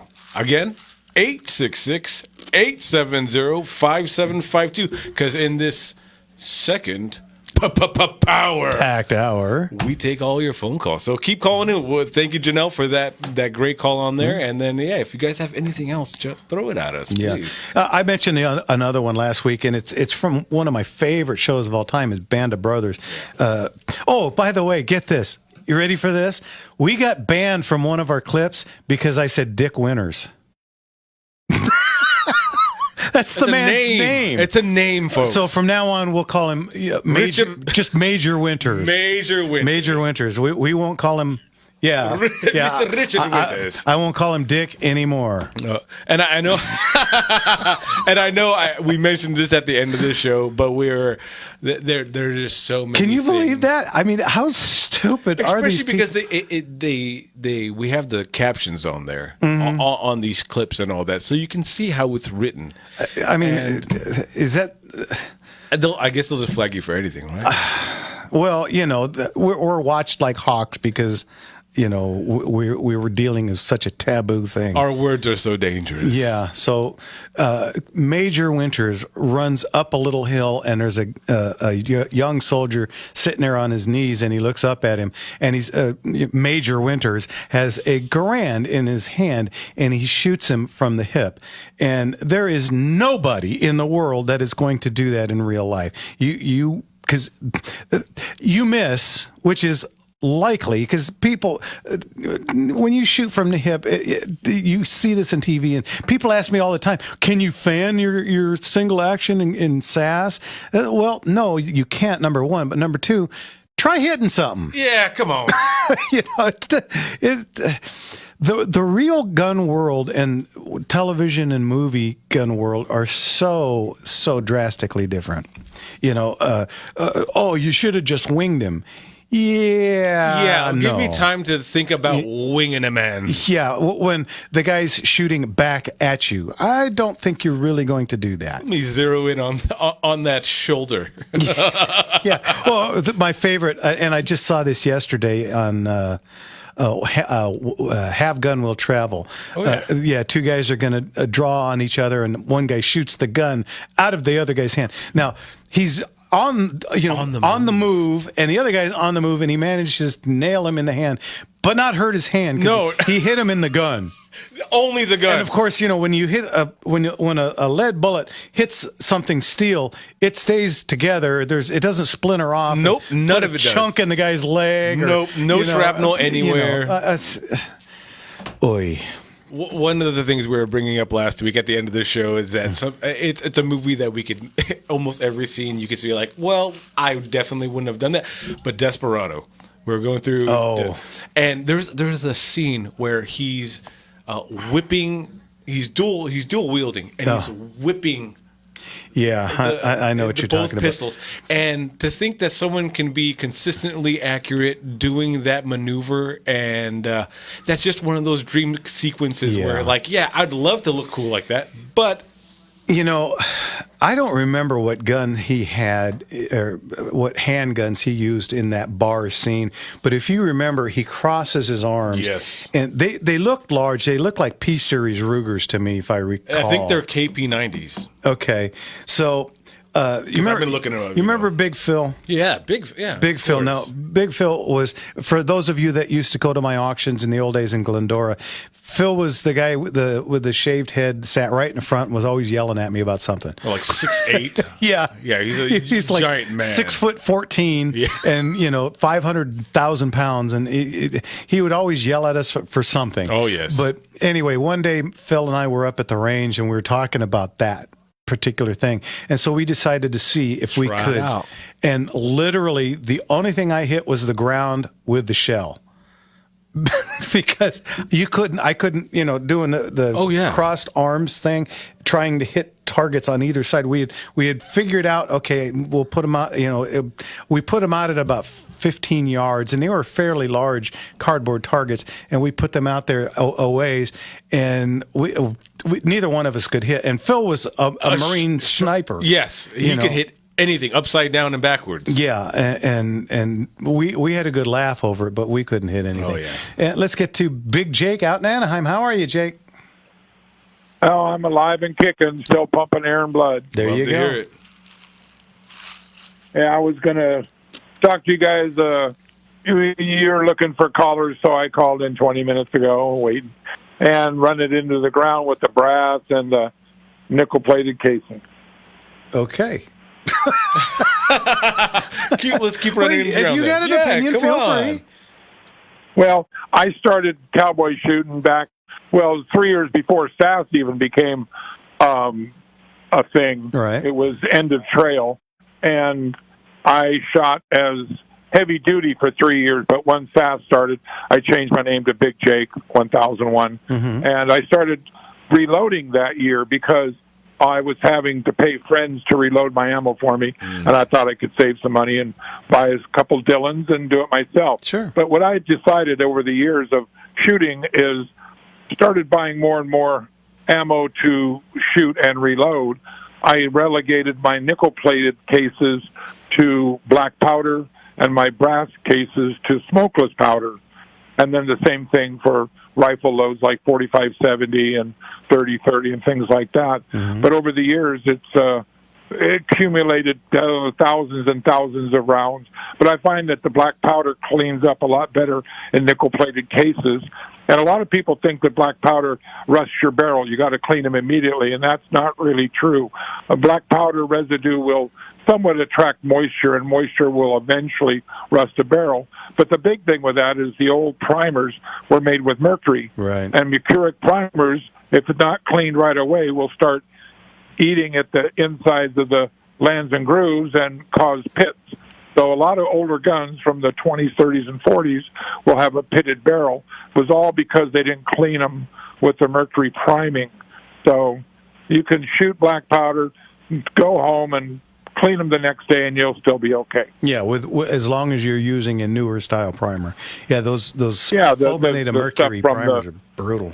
From the 35 or 1940 on up through World War II till present day. Yeah. Even World War II, usually you'll notice if you've got some older ammo, if the primer is rounded in the pocket, those are usually the ones you got to be careful with. I had a Mosa 9130 that a customer had come in with and said he was having trouble. I was heading to the range, so I said, well, give me some ammo and give me that. And they were those old rounded ones, and I shot it, and I'm not kidding you, by the time I got done shooting for the day and got back to the shop, it looked like I had a little rust forest already growing in that thing. It was unbelievably quick. Sometimes it could happen if the humidity is right, temperature is right, everything. It can start growing right away. Yeah. Oh yeah. So, okay. Well, Jake, as always, thanks for the call. Absolutely, Jake. Okay. Okay. We'll talk to you later. Have a good show. Thank you, sir. Bye. Thank you. I love seeing the the people that are online, like Jake and all that, if you're on YouTube, Facebook, and not on YouTube tonight, but Facebook, X, Rumble, be like Jake. If you don't just want to leave your comment there, call in 866-870-5752. It's a real easy number. We got lines open. What's that number? 866-870-5752. All right, give us a call. In the meantime, let's Jan and Dean right on out of here. Hey. That's not Jan and Dean.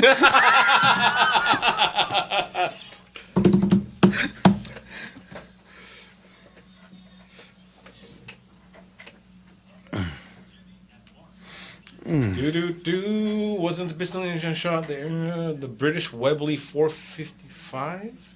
Yeah, 450. Yeah, the British Webley. You're probably right. I was just looking at what other guns he had. They probably didn't put up everything that I was looking for. He did not use a 455 in that scene. I'm pretty sure it was a 1917. That's what I'm thinking, because the 455... We all love the movie Heat. I'm in that 10-minute shootout. Oh, Val Kilmer reloads only one time. Yeah. Reloading Val Kilmer in Heat reloads one time in the big 10-minute shootout.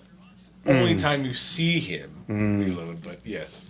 Gunslinger programs, info on firearms, Do.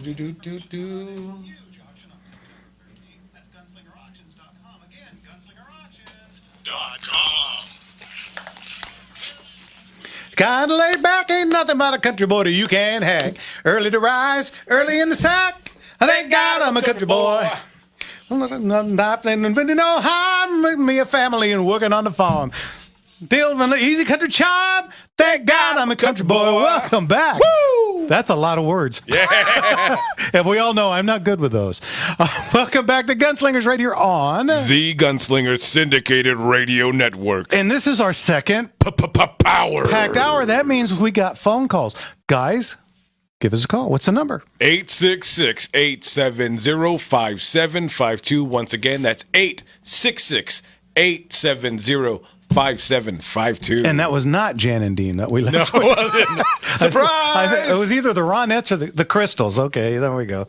Anyway, so you were talking about Val Kilmer in Tombstone.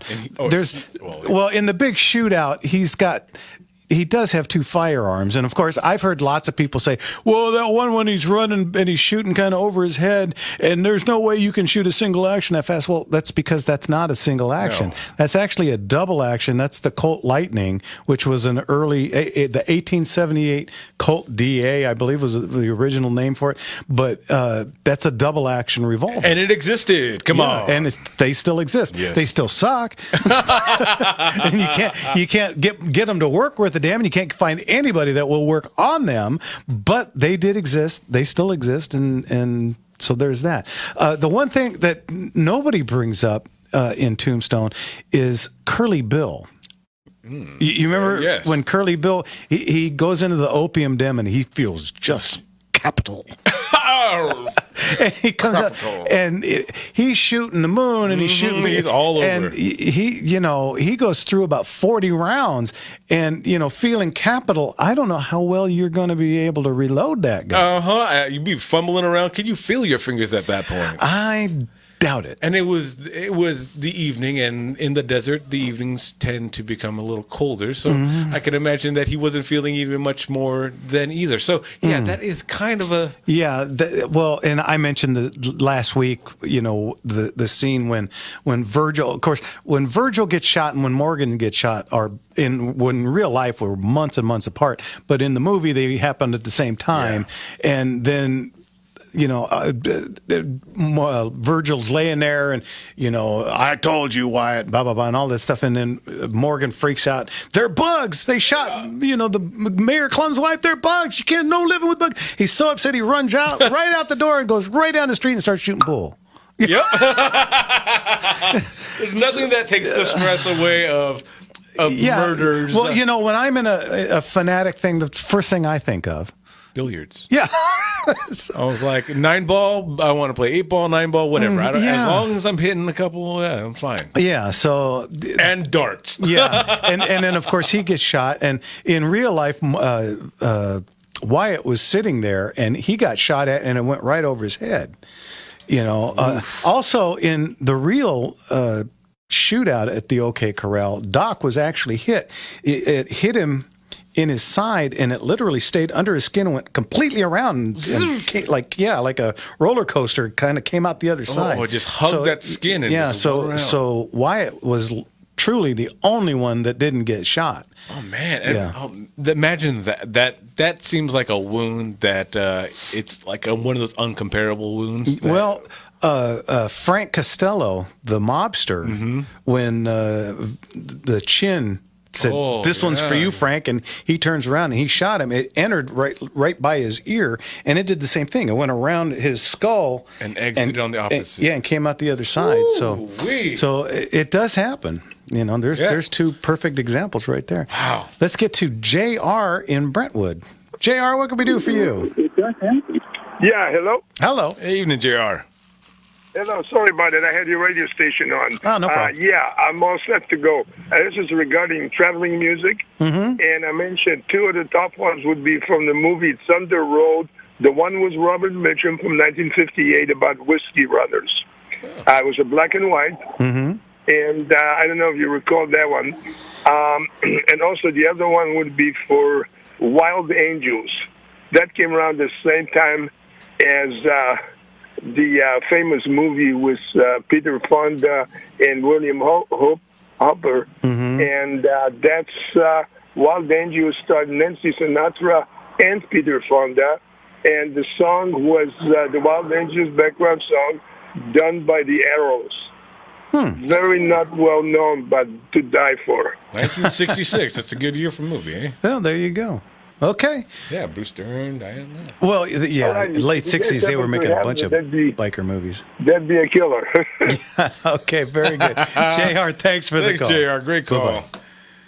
Okay, hey, again, folks, that opens up a line. What's the number, Jim? 866-870-5752. Again, 866-870-5752. So, back to what I was saying about for September 13th.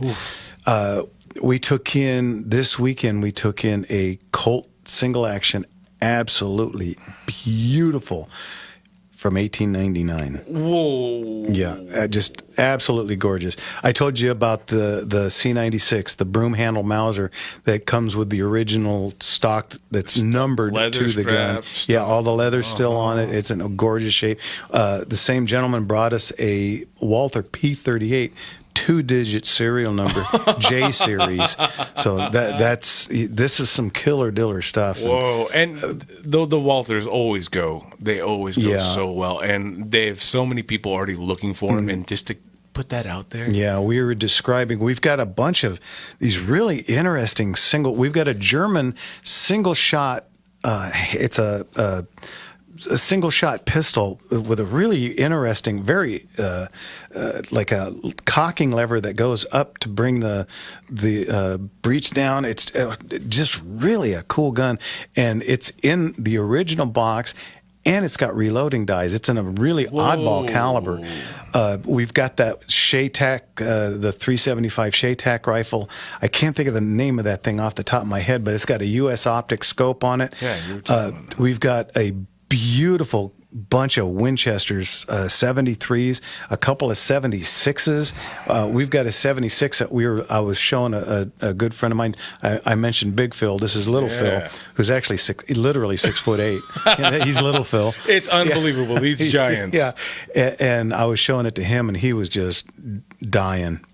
And look at the breadth of what goes into these auctions. You have Colts that are over 100 years old. Yeah, we're getting stuff from the mid-century of this last. We had a guy come in the other day, and he was very proud. He comes in and he lays a gun on the counter. He says, "This is my great grandfather's Colt," and I pick it up and I go, "This is your great grandfather's Manhattan." And he looked at me like, what? Manhattan was a company that made a black powder, did not take a cartridge. 36 cal looks very similar to a 51 Navy, but it's a Manhattan. Yeah, and they didn't make a ton of them, and they're not nearly as collectible. But I got to tell you, this thing is an absolute gorgeous. The cylinder scene. These were all hand engraved, and it's just absolutely gorgeous. Really cool gun. Very unusual. Go ahead. And even though it's not a Colt, when's the last time you heard of someone with a Manhattan? Oh, I know. And the stuff that comes in, some of the folks that work for me, they're constantly saying, never thought I'd see one. We have a full-size bear trap. It's huge. I mean, it's like walking Jaws. It's got to be like the size of a trash can lid opening. I mean, when you pull it open, when you pull it out, I won't let anybody pull it open because that's all we need. That's a liability, right? Because one of the knuckleheads would try it. Oh, of course. I wonder if this would hurt. One of the reasons I'm not in the shop as often anymore. That's why they call him Lefty now. Old Lefty. I used to be righty, but no. We got in the only thing I could call it is a diorama. It's a Pueblo from like the 1800s, miniaturized under glass, and it's about 3 feet wide and 2 feet deep and about a foot tall, and it's got little itty bitty people, and it's just absolutely gorgeous. What the hell you're going to do with it, I have no idea. And we're literally putting in the description, we are not shipping this. No, sir. It's cased in glass, and can you imagine what it would look like by the time it got to somebody's house? No, because no one could imagine from what it was to what it is. Yeah, so we're putting it as pickup only, because we would have to crate that in like silk or something. We're going to start making some calls to some of these museums. Yeah, but some of the stuff I got in a bunch of art the other day. Absolutely gorgeous native art. It's just unbelievable stuff that comes in, and so Gunslinger Auctions is not just guns. You say. No, I mean we do art. We do jewelry. I actually got a nasty note from somebody who was upset. What are you selling women's jewelry at a gun auction for? I'll never bid with you again. Well, wow. You don't want something for the missus along for it yourself, huh? And you know what I told him? Sir, if you're this disgruntled over a piece of jewelry, I don't want you bidding with me. Because God only knows what you're going to do with a firearm. Mm-hmm. You're listening to Gunslingers right here on the Gunslinger Syndicated Radio Network. Baby. We'll be right back. Yeah.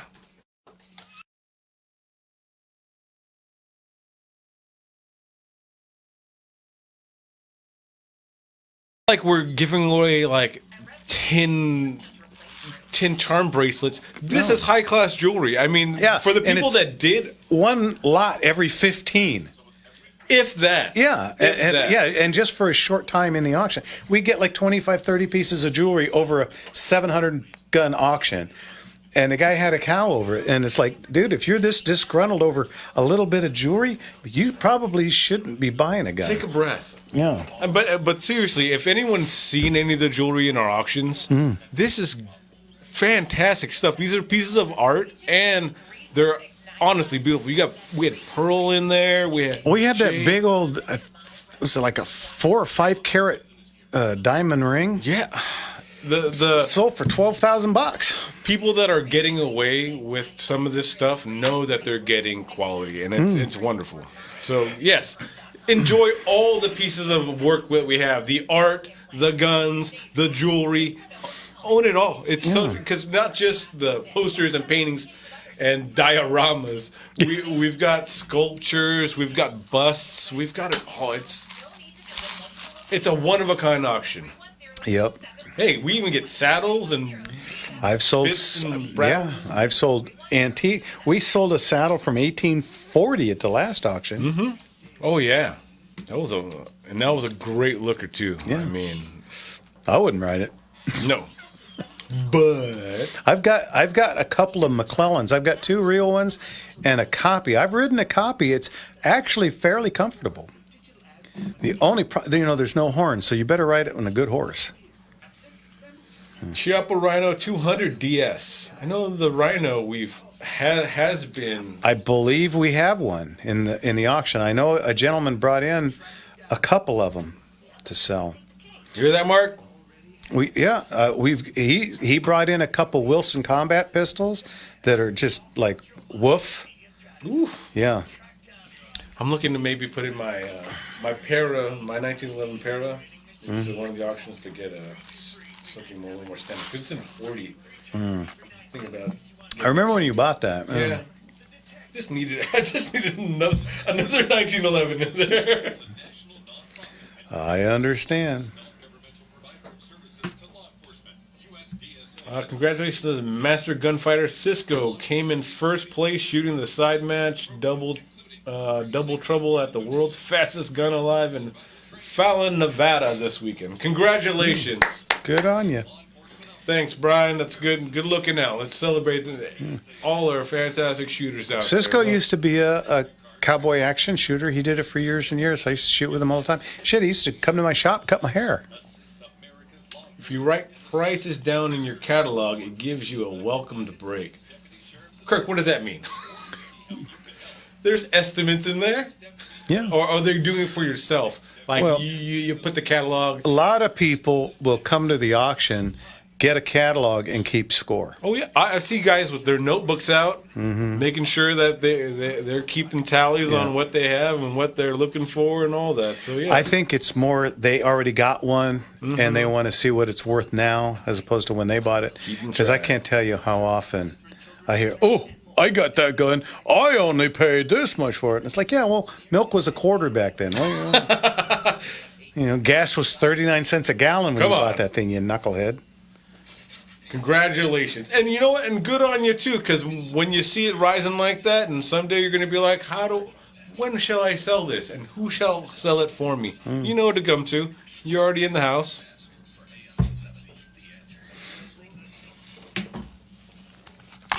Oh, here we go. To school. The teacher is teaching the golden rule. Market history after. Oh, forget about it. Welcome back. Key of G, I think, right? What? Yeah. Yeah. Johnny B. Good's in B flat, mister. Hey, B flat. Remember, Chuck Berry never did anything originally. Stole everything from Johnny Thompson, who was a piano player. And piano players never play in the right key. Why do they have to? They have their own rules. Well, guitar players play everything in E or A, right? Yeah, piano players do everything in C minor augmented fifth. Welcome back, everybody, to Gunslingers right here on the Gunslinger Syndicated Radio Network. And we still have a little bit of time. That means you want to call. Give us a call. What's that number? 866-870-5752. Once again, 866-870 KRLA. Yeah, like the shotgun, 870 KRLA. Ooh, keep it all together. That's it. We were talking at the break about guys that come to the auction, and we always get guys that will show up. They have no intention of bidding, but they'll get a catalog, they'll get a bidder number, and they'll sit on it. And what they do is they write down, they keep score. So, they'll write down... lot one sold for $350, and then what I know what they do is they go home with this, and then they go through their collection, and it's like, oh yeah, I got this for $50. It sold for $350. And they go through it and go through it and go through it, and you know what? If old guys, if it gets you into the auction and it gives you a possible little bit of a smile, I love the ones that they come in with stuff. And they decide that they're going to sell their collection, and they bring in stuff. And then they say, is it okay if I come to the auction? Well, of course, it's open to the public. Please. And you know what happens? They always end up bidding on stuff. It's that vicious cycle. They know they've made room in their well, safes. We had Flint. We won't mention his last name, but he came in this week, and he said that through my auction over the years, he's been upgrading, and he brought us about 20 pieces, and he said, I've upgraded these, so I'm going to sell these ones to make, get some more money and make some room on my safe so I can get, even better. And he was looking at a couple of things that was just, yeah. I remember Flint from the Glendora story. Mm-hmm. Yeah, definitely. How cool. Yeah, so I am the gun recycler. I mean, that's what we do. Because everybody always says, I'll keep this forever. It's like, well, yeah, but we don't last forever. No. All we are the latest curator. Forever is beyond us at this in this world and all that. Yeah. So the gun will outlast you if you take care of it. And maybe that's what you should do. Yeah, You should because take care of it. take a look in your gun safe, and when you see a 100-year-old gun, how many people owned that gun that knew they were going to keep that gun forever? Yeah. Come on. they kept it for their forever. All right, let's get to Ed in Riverside. Ed, what can we do for you, sir? Greetings. I'm enjoying the program as always. Love to hear that black powder information, the powder itself versus the mercury-based primers was interesting. Good to know. Yeah.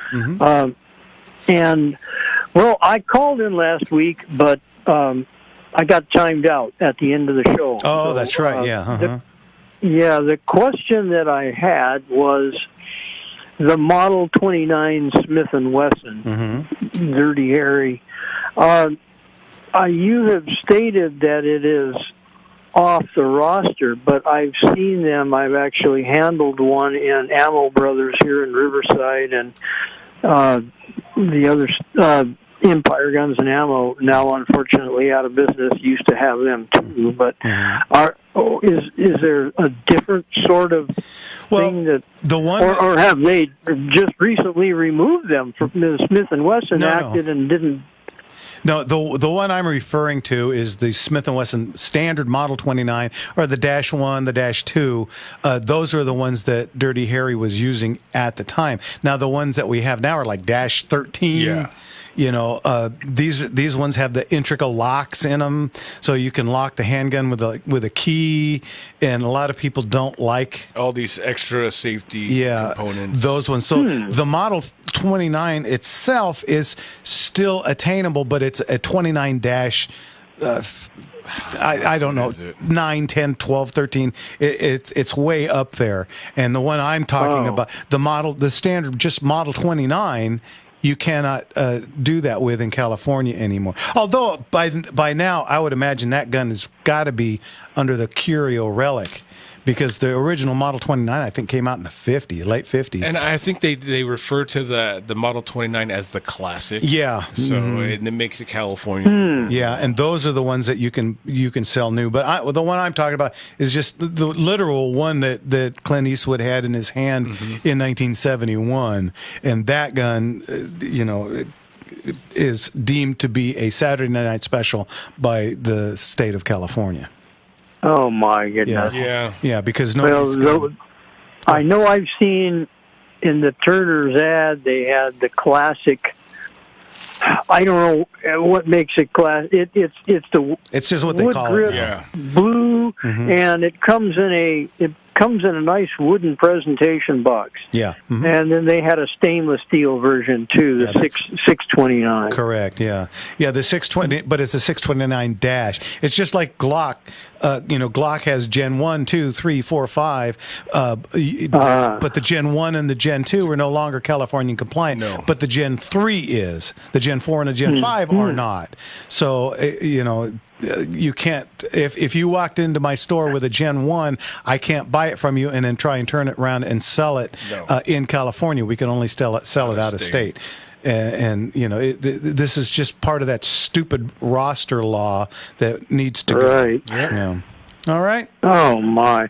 Okay. Well, thank you for clarifying that. Of course. In the tags that are on the guns and the ads, I've never seen 29 dash anything. Of course, just Model 29. So, what's going on here? A little bit confusing, but you cleared it up. Thank you very much. Thank you, Ed. Thank you, Ed. We'll talk to you later. God bless you. All right. God bless. Thank you, sir. Yeah, they always try to keep the nostalgia aspect of it all. They don't want to think they're throwing you a curveball without throwing you a curveball. Kind of thing. Let's get to Robert in Gardena. Robert, what can we do for you? Evening, Robert. Evening, gentlemen. Hey, how you doing?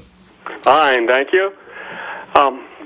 Movie scene has always stood out to me. I kind of chuckle at every time I think about it. Is towards the end of Kevin Costner's version of Wyatt Earp, when they're riding down the canyon. It's like they kind of threw everything together all at once to make the last 20 minutes fit in. Mm-hmm. And Dennis Quaid's character playing the Doc Holliday, and Uh-oh. You still there? Yeah, we're here. We're here. We can hear you. Oh, can you hear me? Yeah. Yep. Okay. Had a little interruption there on the line. Dennis Quaid's character riding down a horse, shooting up, calls out Johnny Ringo's name, who's standing on top of a boulder, and shoots him with a short-barreled revolver. Yeah. What type of revolver was that? If I recall, oh man, I want to say that's a British Bulldog. It's a really funky little. It's got like a little bitty octagon barrel, if I recall, and like a bird's head grip. And the only thing, I'm probably wrong on that, but that's the only thing that comes to mind. I remember that scene. I think that's Dennis Quaid that actually played Doc Holliday in that movie. Yes, he did. Yeah, and boy, he sure did. I had to actually look up in the credits because I had no idea who that was. So he did. And to be honest, Val Kilmer killed it as Doc Holliday. Oh, sure he did. But I bet you that the real Doc Holliday was probably much more like Dennis Quaid than it was Val Kilmer. He's just a skinny little, sickly, irritable SOB. Right. Yeah. Right. But he had tuberculosis, so yeah. Didn't help matters. Or consumption, as it was called back then. A nickel-plated 41 Colt Thunderer or a 30 Colt Lightning. That's what I'm saying. That's what they're saying for the Wyatt Earp movie. Yeah. For Dennis Quaid's Doc Holliday, instead of Quaid's character, instead he used a nickel-plated 41 caliber Colt. Okay, well, so that's instead of. Okay, well, it might have been a Thunderer then. It seemed to me it had an octagon barrel. I could be wrong. It's been a while. I didn't care for that movie much. They used Buscadero, the drop holster rigs, which didn't come around till the movies came out. Time-specific. Yeah, so I'm not a big fan. Plus, the movie just drones on. It's like 12 hours long, isn't it? Right, it's a little bit too long, 3+ hours. Yeah, I mean, you started on Tuesday and you finish it about Thursday afternoon. Got a full beard by the time it's over. Yeah. Handlebar mustache. Right. You got a handlebar like mustache. I said, that's the scene I'm referring to at the end of the movie, and it's kind of like everything's all thrown together to meet the time limitations. Well, and that scene with Johnny behind the deuce where that's so contrived. It's so bad. But that's a Costner movie. Oh man, words out of my mouth. There we go. Yeah, I'm not a big fan. We'll just put it that way. Mm-hmm. And between him and that Taylor, whatever the hell, they ruined the Yellowstone. Damn you people! Damn you! It's stupid egos. Anyway, thanks for the call. We'll talk to you again. Okay? Absolutely. You're welcome. Talk to you later. Have a good evening. Thank you, sir. Thanks, Robert. Yeah, it's all egos between these guys. I mean, come on. I understand careers kind of inflated like that, but sometimes you got to take a step back and let the movie be. What do you guys think of Yellowstone? I mean, it started off pretty good. I thought the first season was actually pretty good. Then it started becoming like The Sopranos in chaps. And you know what's such a weird thing? I was talking to some people again this week, and they were like, "You got to get past the first season. It gets better after that." I think that's the attention deficit that people have is that they need things to be moving so quickly, and after the first season, the second season, it starts moving a little bit more. And people sometimes want that draw, want that kind of elongated fashion. You know what bugged me about the show? Everything was a bummer. I mean, right? Yeah,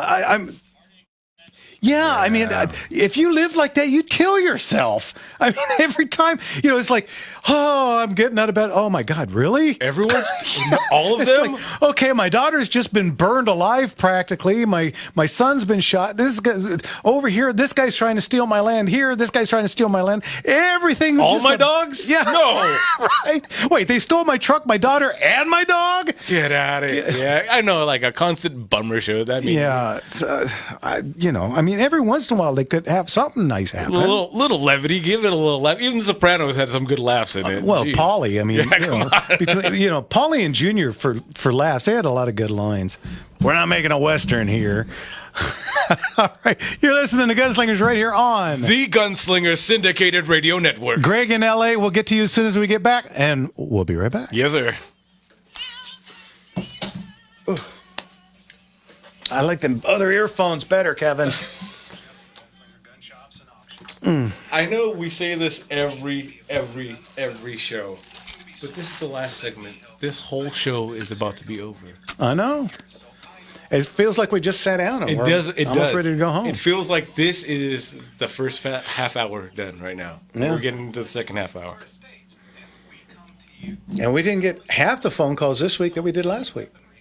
You guys have been coming in, so I love to see it. I'm sorry if I'm not over all of the comments right now. Doing a lot of jumping around. Last 15 of the... Yeah, thank you, Doug.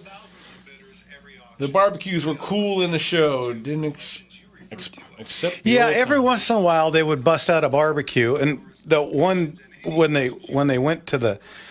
Well, what do they call it? The summer range, and they camped out for a while. That was pretty bitchin'. But, you know...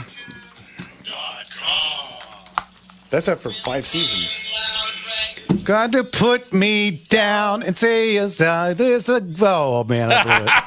It's one of those nights. What's the matter, buddy? Ain't you heard of my school? We're #1 in the state. Be true to your school, just like you are to your girl now. Be true to your school now. Let your banners fly. Be true to your school. Yeah, welcome back, everybody, to the last segment. Last segment, folks. Come on. It goes by fast. Fastest 2 hours on radio. And as promised, let's get to Gregory in L.A. Greg, what can we do for you?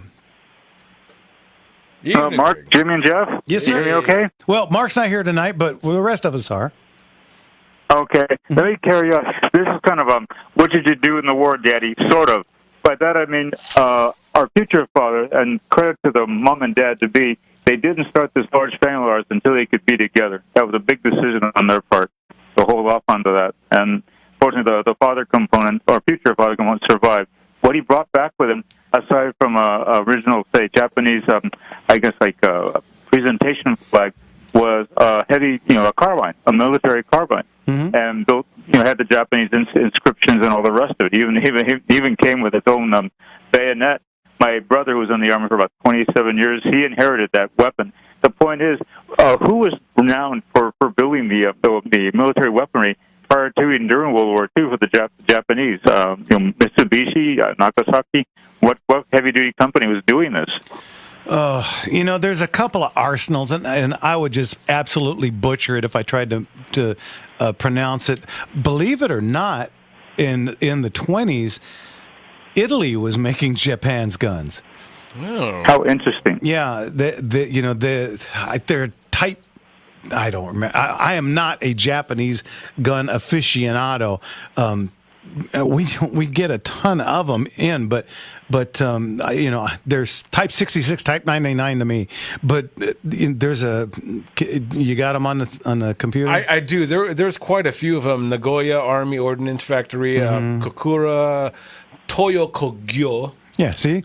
Nambu. I wish I had the gun here and I could photograph an image of the Japanese inscriptions on the how can I say the guns how can I say backside or end end of the gun where I guess where the bolt action is located. There were very clear Japanese inscriptions on that gun's design. Well, so that are you talking about on the? Are you talking about and a manufacturer? Are you talking about in the wood or in the metal?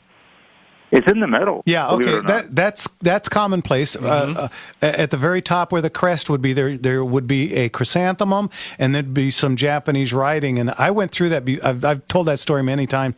That we had a Japanese news studio come in, and I had to go through a whole bunch of them. We finally found an elderly Japanese guy in the crew that could actually read that because it's an old Japanese, and it literally says that's the size of the metric size of that firearm is all that says. I see. Yeah, so I see.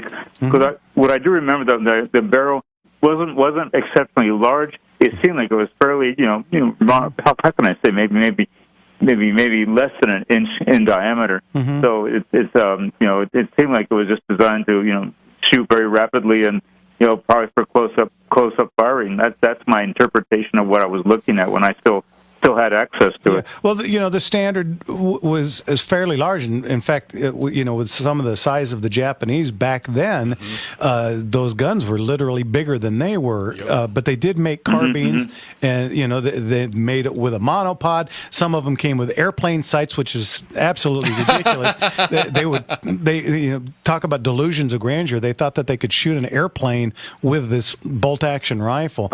And oh my gosh! Yes, they would come with dust I guess that's covers. called how can I say building up to the emperor, in honor of the emperor. That's right. Oh my gosh. Yeah. So anyway, Greg. Okay. Well, thank you for that feedback. One of these days, if my brother comes back and asks him to bring the weapon with him, I'd love to bring it to your shop and have you take a look at it and say, well, what's the history of this weapon? It goes back, at least maybe 50, 70 years or more. Oh yeah. Okay. Very good. But it was heavy. I do remember it was a very heavy stock. Boy, you could just probably crash someone's head with it. Yeah, well, that's one of the other things that you could do. Anyway, thanks. Oh, of course. Take All care. right. Bye-bye. Thank you for your feedback. I appreciate it. You betcha. Bye-bye. Thank you, Greg. Okay, let's jump over to Brent in L.A. Brent, how are you? Hey, shalom, Brent. Good evening. Shalom, you great Hollywood movie firearm shooting scene gunslingers. That's a mouthful. Yep, sir. Well, I was thinking, I love the scene in which Grace Kelly saves Gary Cooper at the end of High Noon when he is being snuck up on by released Democrat outlaws who he had put into jail years earlier. Yep. Yeah, she shoots him and then he just throws everything away. Very good movie. Outstanding. Yeah. And also, again, it's the woman saving the guy with a gun. Mm-hmm. And I also love when Katharine Hepburn saves John Wayne in Rooster Cogburn with a rifle when saving him from an ambush by more Democrat outlaws. Them damn Democrats. You just can't trust them with guns, I tell you. And I don't know if this counts because, it goes off the theme of the ladies saving guys with guns, but in Sam Peckinpah's movie, Pat Garrett and Billy the Kid, Bob Dylan's character, Alias, he uses a knife to kill the guys that are about to kill Chris Christopherson and Chris Christopherson's Billy the Kid. Yeah. And so I think that was a great scene. Hey. You know what? I have never been able to get through that movie in one sitting. It's so unusual. That's a good way of putting it. Yeah. Every time I see Chris Christopherson, it's like, well, that's kind of a Jim Morrison sideways look, or I don't know what he's going for. But yeah, very strange. Well, Sam Peckinpah back then, he was an interesting cat. But Bob Dylan is such an amazing character in that, where nobody ever knows his name. Yeah. Well, it's like the bass player in that Tom Hanks movie. What the heck is the name? The Wonders. What's the name of that movie, Kevin? The Wonders. Yeah. Gosh, yeah. What is that? The O-Neaters. Yeah, and the bass player, that's his literal name. When you look him up in the credits, it's T.B. the bass player. Oh, man. Anyway, Brent, thanks for the call. Thanks, Brent. Always good. Thank you. We'll talk to you later. Bye-bye. God bless you. That thing you do. There you go. I knew the name of that movie is more complicated. Yeah. Great song. Oh, I know. You know what's amazing about that song is you hear it the first time and it's kind of slow, and you hear a little more of it every time, and you want to hear it, and you end up hearing it about 12 times through the whole movie. And by the end, when they do it with the Wolfman, it's such a great song. It's such well produced and put together, especially because it's a lot of Beatle licks in that song. Going from the major to the minor. Yeah, that's you're making a hit, so yeah. Very, very cool song. Man, we're out of time. What? How are we out of time already? We just started.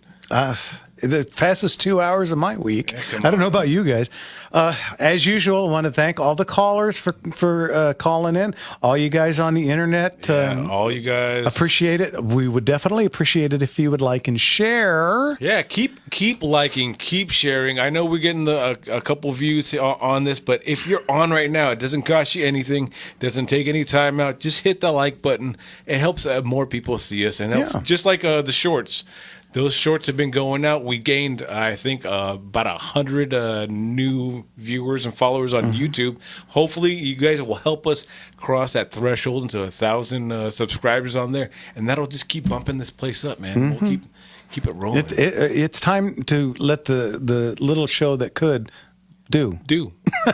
Come on, no, but this is what a fun show. Thank you, all you guys on all the streamings on YouTube, on Rumble. I know YouTube not tonight, but you guys will catch the replay. So you guys, if you watch this on after, go ahead and leave your comments there too. We go through them. Gunslinger, official. Yeah, I don't do the internet stuff live because I have to drive the show and I can't do.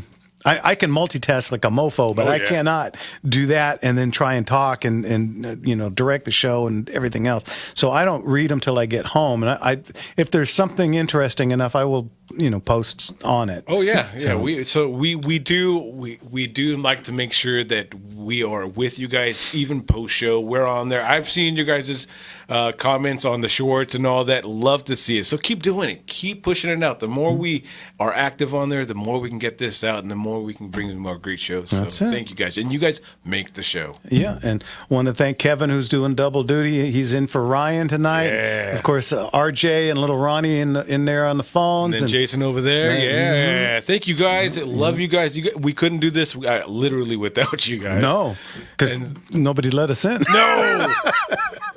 No, what a wonderful, wonderful time. And this has been a fun show. Fastest 2 hours on radio, and you guys truly make it. So in 2 weeks, we're going to be, a little more than 2 weeks, will be our anniversary show. What do you know what? There's some. Put in there, what should we do for our anniversary? Yeah, you guys throw us some cues. What do you guys want to see or hear on our anniversary show? What's the... Yeah, we'll put a poll up on YouTube. We'll try to do maybe one on Facebook too. And you guys chime in. Let us know. All right. Okay.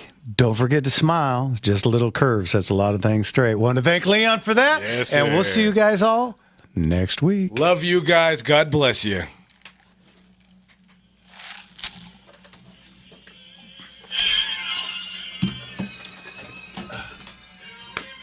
Ha ha!